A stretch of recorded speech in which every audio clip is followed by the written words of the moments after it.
Hello दोस्तों। तो मैं हनुमान खटीक आप सभी का अजमेर ऑनलाइन क्लासेस में हार्दिक स्वागत करता हूं। तो आज की इस वीडियो में हम कक्षा 10 प्रश्नावली 4 द्विघात समीकरण को पढ़ेंगे। तो आइए शुरू करते हैं हम इस वीडियो को। तो देखो, द्विघात समीकरण का होती है क्या, आखिर द्विघात समीकरण होती क्या है। तो देखो, द्विघात समीकरण का व्यापक रूप, द्विघात समीकरण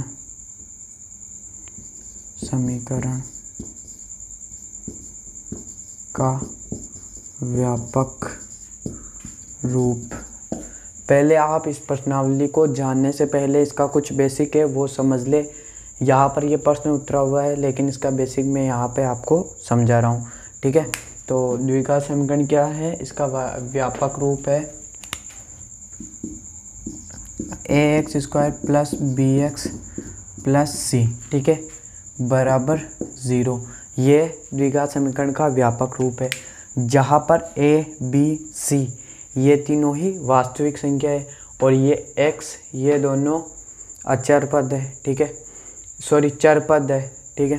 तो अब देखो, जहाँ x नॉट इक्वल टू 0, क्योंकि अगर x 0 होगा तो x स्क्वायर से 0 गुणा होगा तो 0 हो जाएगा और ये रैखिक समीकरण बन जाएगी। इसलिए x स्क्वायर का गुणांक 0 नहीं होना चाहिए। अब देखो, यहाँ पर x स्क्वायर का गुणांक और x और अचर पद, ठीक है। तो x स्क्वायर का गुणांक क्या है, a, इसके आगे a है। x का गुणांक क्या है, b, ये b, और ये अचर पद है c, ठीक है। तो इस प्रश्नावली में यही आपके काम में आएगी, ठीक है। तो अब हम हमारा जो उदाहरण फर्स्ट है वो करते हैं। तो देखा हमारा उदाहरण फर्स्ट, जॉन और जीवंती दोनों के पास कुल मिलाकर 45 कंचे हैं, ठीक है। जॉन और जीवंती है, उनको दोनों को मिलाकर उनके पास कितने 45 कंचे, दोनों 5-5 कंचे खो देते, दोनों ने 5-5 कंचे खो दिए और अब उनके पास कंचों की संख्या का गुणनफल 124 है। फिर उनकी संख्या खोने के बाद उनकी संख्या का गुणनफल क्या है, 124 है। हम जानना चाहेंगे कि प्रारंभ में उनके पास कितने कंचे थे, ठीक है। तो शुरू करते हैं हमारे इसको। मैं लिखूँगा हल, ठीक है। तो हमें पता नहीं कि उन दोनों के पास कितने कंचे थे प्रारंभ में, तो मैं मान लेता हूँ जॉन के पास जॉन के पास प्रारंभ में कंचों की संख्या x मान लेता हूँ, ठीक है। तो जॉन के पास प्रारंभ में कंचों की संख्या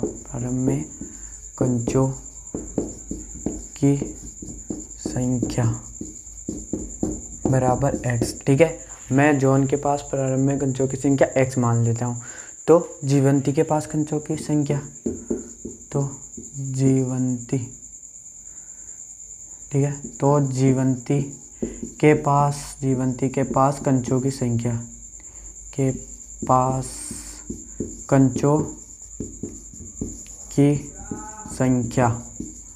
ठीक है। जीवंती के पास कंचों की संख्या कितनी होगी, उन दोनों को मिलाकर 45 कंचे हैं, तो इसके पास 45 है, तो 45 माइनस x जीवंती के पास कंचों की संख्या हो जाएगी।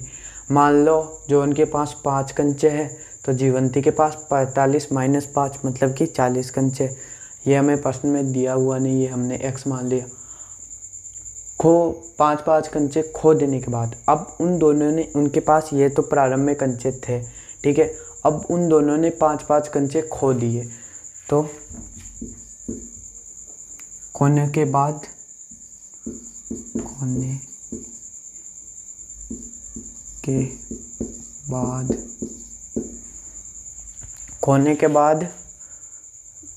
उसके, ठीक है, खोने के बाद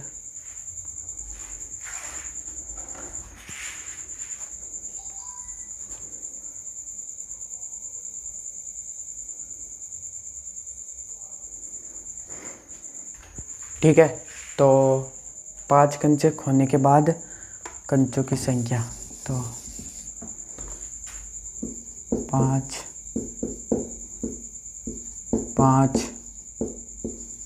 कंचे खोने के बाद कंचों की संख्या। तो देखो, जॉन के पास x कंचे थे तो वो 5 कंचे खोदेगा, तो जॉन के पास कंचों की संख्या क्या हो जाएगी, है ना। जॉन के पास कंचों की संख्या, जॉन के पास कंचों की संख्या, जॉन के पास कंचों की संख्या क्या होगी, x माइनस 5, क्योंकि उसने 5 कंचे खो दिए। तो जीवंती के पास कंचों की संख्या, तो जीवंती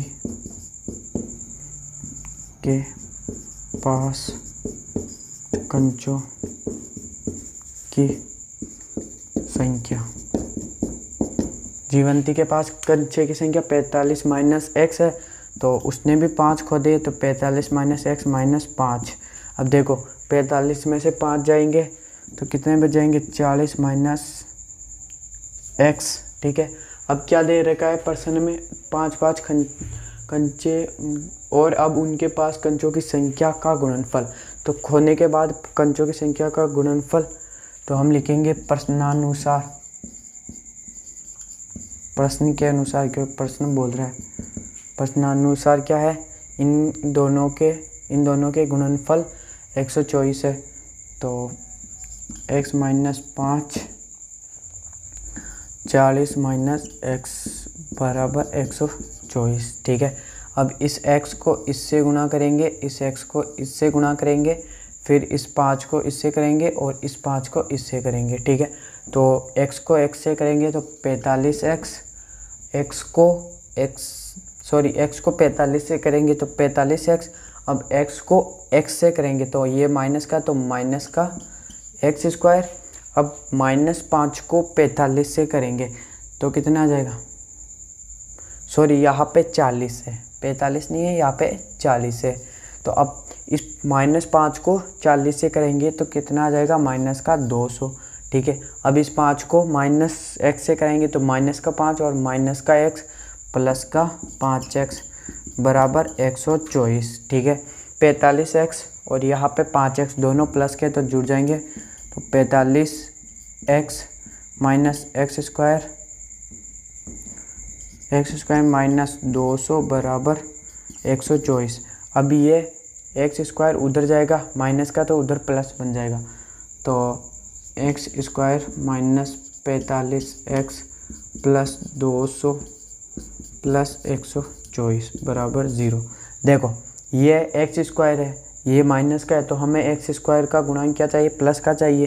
तो x स्क्वायर को हम इस तरफ ले गए, तो इस तरफ ले गए तो यहाँ पर 0 बच गया, मैंने 0 को यहाँ पर लिख दिया। x स्क्वायर को उधर ले गए तो प्लस का हो जाएगा, 45x को उधर ले जाएंगे माइनस का 45, 200 को उधर ले जाएंगे माइनस का, तो प्लस का 200 और ये प्लस का 124, ऐसे का ऐसा। तो x square minus 45x plus 324 बराबर 0। ये हमारा प्रश्न हो गया सॉल्व, ठीक है। तो हमारे पहले का दूसरा क्वेश्चन है, एक कुटीर उद्योग एक दिन में कुछ खिलौने निर्मित करता है, ठीक है। प्रत्येक खिलौने का मूल्य 55 में से एक दिन में निर्माण किए खिलौने की संख्या को घटाने से प्राप्त संख्या के बराबर है। कुल निर्माण लागत 750 थी, एक दिन कुल निर्माण लागत 750 थी। हम उस दिन निर्माण किए गए खिलौनों की संख्या ज्ञात करना चाहेंगे। तो हमें पता नहीं कि एक दिन में कितने खिलौने निर्मित होते हैं, तो मान लेंगे x, माना एक दिन में निर्माण खिलौनों की संख्या, माना एक दिन में निर्मित खिलौनों की संख्या, ठीक है, निर्मित खिलौनों की संख्या, क्योंकि हमें दे नहीं रखी है तो हम इसे x मान लेंगे, ठीक है, कि भाई एक कुटीर उद्योग एक दिन में x खिलौने बनाता है। प्रत्येक खिलौने का मूल्य 55 में से एक दिन के मूल्य। अब वो क्या कह रहा है कि प्रत्येक खिलौने का जो मूल्य है वो 55 में से एक दिन निर्माण किए गए खिलौने की संख्या के घटाने से आएगा, है ना।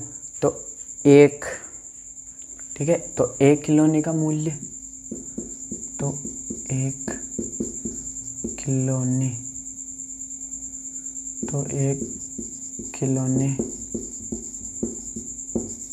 का मूल्य, एक खिलौने का मूल्य कितना होगा 55 माइनस एक्स, क्योंकि ये दे रखा है कि प्रत्येक मतलब एक खिलौने का मूल्य 55 में से एक दिन में निर्माण किए गए खिलौनों की संख्या को घटाने से प्राप्त संख्या के बराबर होता है। तो एक दिन में कुल निर्माण लागत, ठीक है, तो हमें एक दिन के अंदर कितनी निर्माण लागत होती है वो पता करना है। तो देखो, अगर आपको कह दे कि आपको 10 पेंसिल लानी है, ठीक है, और एक पेंसिल 5 के, तो कितने रुपए लगेंगे, तो 10 × 5 मतलब कि 50 रुपये।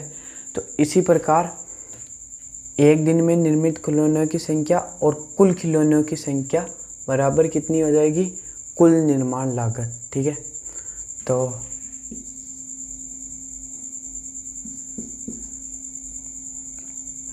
तो एक खिलौने का मूल्य, एक खिलौने का मूल्य, ठीक है, खिलौने का मूल्य लिख देते हैं।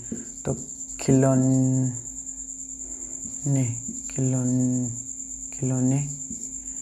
एक खिलौने का मूल्य गुणा एक दिन में निर्मित खिलौनों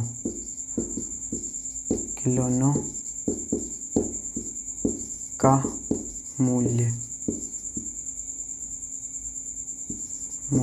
बराबर लागत, कुल लागत आ जाएगी। क्या, कितने हुए, तो यहाँ पर हमें लागत दी हुई है कितने 750, और एक खिलौने का मूल्य ज्ञात, एक खिलौने का मूल्य एक दिन में निर्मित खिलौने का मूल्य तो x, ठीक है, और खिलौने का मूल्य कितना है 55 माइनस x, ठीक है। जैसे कि अगर एक पेंसिल 5 की है तो 10 पेंसिल 5 × 10 50 रुपये की। उसी प्रकार एक दिन में निर्मित खिलौनों की संख्या गुणा खिलौनों की संख्या, तो पूरी हमें लागत पता चल जाएगी। तो देखो, अब इसको द्विघात समीकरण के रूप में व्यक्त करते हैं। तो 55 को x से गुणा करेंगे 55x, इस x को इससे करेंगे तो माइनस का x², और बराबर का ये 55 इधर चल रहा है, 750 चल रहा है, ठीक है। ये माइनस का x है तो उधर जाएगा, क्योंकि x द्विघात समीकरण में x कभी भी माइनस नहीं होना चाहिए, तो इसको उधर भेजेंगे। तो ये हो जाएगा प्लस का x², ये प्लस का तो माइनस का 55x, और ये प्लस 750 बराबर 0। तो x² माइनस 55x प्लस 750 बराबर 0, ठीक है। तो ये एक दिन में खिलौने की निर्माण लागत हमें पता चल गई। तो उस दिन खिलौने की निर्माण लागत ये हो गई, ठीक है। तो अब अगला उदाहरण है दूसरा। जांच कीजिए कि निम्न द्विघात समीकरण है, ठीक है। x माइनस 2 का होल स्क्वायर प्लस 1 बराबर 2x माइनस 3। तो देखो, यहाँ पर ये दूसरा है, इसका ये फर्स्ट करते हैं। तो यहाँ पर एक सर्व समीकरण लग रही है a माइनस बी का होल स्क्वायर, जो होता है A square minus 2ab plus B square, ठीक है। तो हल करेंगे इसको हम। यहाँ पर ax है तो x का स्क्वायर, ठीक है, यहाँ पर ax है तो x का स्क्वायर, और 2ab तो 2 और x और माइनस का माइनस 2 a कितना है x, ठीक है, ax, और b कितना है माइनस का 2, तो ये माइनस का 2 प्लस b का स्क्वायर तो 2 का स्क्वायर प्लस 1 बराबर 2x माइनस 3, ठीक है। अब देखो, x square minus 2 into 2 4 x, ठीक है। ये 2 इससे गुणा होगा तो 2 दूनी 4 और ये एक्स ऐसे का ऐसा प्लस इसका स्क्वायर होगा तो 4 प्लस 1 बराबर 2x माइनस 3। अब इनको उधर ले जाएंगे तो ये उधर जाएगा तो प्लस का है तो माइनस का, ये माइनस का तो प्लस हो जाएगा। तो x square minus 4x plus 4 5 और ये उधर जाएगा 2x और ये उधर जाएगा 3 बराबर 0। देखो ये प्लस का है तो उधर जाएगा माइनस का, ये प्लस का ये माइनस का तो उधर जाएगा तो प्लस का। अब देखो एक्स स्क्वायर, ये x square minus minus plus का 6x और ये दोनों प्लस के 8 बराबर 0। तो यहाँ पर देखो ये A X square plus B X plus C बराबर 0 के रूप का है, इसलिए ये द्विघात समीकरण है।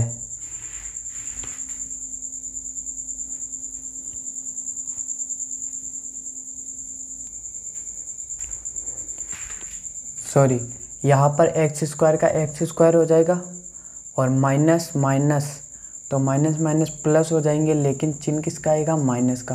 तो एक्स स्क्वायर माइनस का 6x प्लस का 5 और 3 कितने हो जाएगा 8 बराबर 0। तो अब हम ये देखते हैं,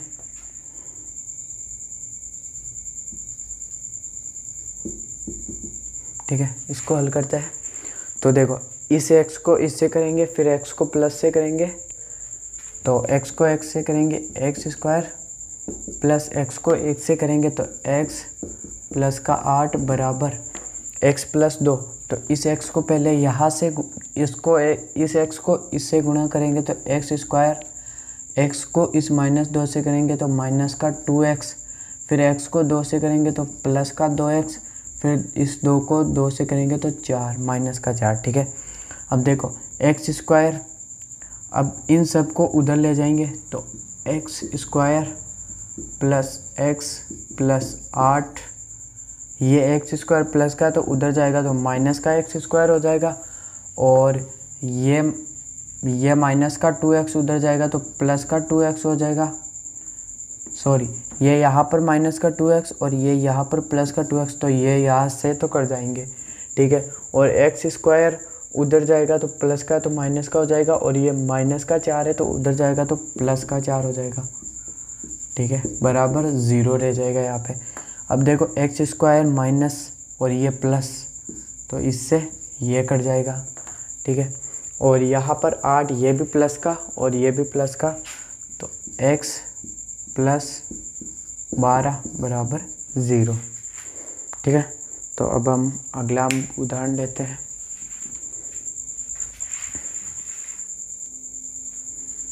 ठीक है, तो अगला उदाहरण है x कोष्टक 2x plus 3 x square plus 1। तो देखो, ठीक है, इस x को 2x से करेंगे तो 2x स्क्वायर, इस x को 3 से करेंगे तो प्लस का 3x बराबर एक्स स्क्वायर प्लस 1, ये ऐसे कैसा। अब इस एक्स स्क्वायर को उधर ले जाएंगे तो ये प्लस का है तो उधर जाएगा माइनस का, और ये प्लस का उधर जाएगा तो माइनस का, तो 2x स्क्वायर, ठीक है, ये उधर जाएगा तो माइनस का x, सॉरी, ये प्लस का 3x और माइनस का एक्स स्क्वायर प्लस का 1 बराबर 0, ठीक है। इस एक्स स्क्वायर से ये एक एक्स स्क्वायर जाएगा, मतलब कि 2 में से 1 जाता है तो 1 बचता है। इसी प्रकार 2x स्क्वायर में से एक एक्स स्क्वायर जाएगा तो एक्स स्क्वायर बच जाएगा, प्लस 3x प्लस 1 बराबर 0। अतः यहाँ पर यह समीकरण X square plus B X plus C के रूप का है, इसलिए द्विघात समीकरण है। अब देखो यहाँ पर भी एक सर्वसमीका लग रही है, वो सर्वसमीका क्या है, ए प्लस बी की घात क्यूब, ठीक है। तो ए प्लस बी की घात क्यूब क्या होगी, A cube plus 3a² b plus 3ab² plus b cube. ठीक है, यह और समीका यहाँ पर लागू होगी। तो देखो a² मतलब कि x का स्क्वायर, ये a है। अब 3a² तो प्लस 3a कितना है, x है, तो x का स्क्वायर। ठीक है, और 2 गुणा में ये लो प्लस 3ab²। 3a कितना है, x है, और b कितना है, 2 है। तो 3a कितना है, x, और b कितना है, 2 का स्क्वायर बराबर यहाँ पर b3, तो इसके 2 क्यूब बराबर x3 - 4। ठीक है, तो x3 प्लस 3 को 2 से करेंगे 6 और x², तो 6x²। ठीक है, 6x² प्लस 3 दूनी 6, 2 का स्क्वायर 4 होगा, 4 × 3 12, तो 12x प्लस 2 का क्यूब क्या होगा, 8 बराबर x3 - 4। अब देखो ये x3 उधर जाएगा और ये माइनस का 4 उधर जाएगा, तो x3 plus 6x² plus 12x plus 8, और ये माइनस का x3 हो जाएगा और ये प्लस का 4 हो जाएगा बराबर 0। तो देखो यहाँ पर x³ है, यहाँ पर x³ और यहाँ पर x³, ये प्लस का और ये माइनस का, तो इससे ये कट जाएगा। ठीक है, और 6x² ऐसे का ऐसा रह जाएगा प्लस 12x प्लस 12 बराबर 0। तो ये भी ax² plus bx plus c के रूप का है, तो ये भी द्विघात समीकरण है। ठीक है, तो हमारे जो प्रश्नावली 4.1 है उसके सारे उदाहरण हो गए हैं। तो हम नेक्स्ट पार्ट में 4.1 करेंगे। तब तक घर में रहो, सुरक्षित रहो। जय हिंद, जय भारत।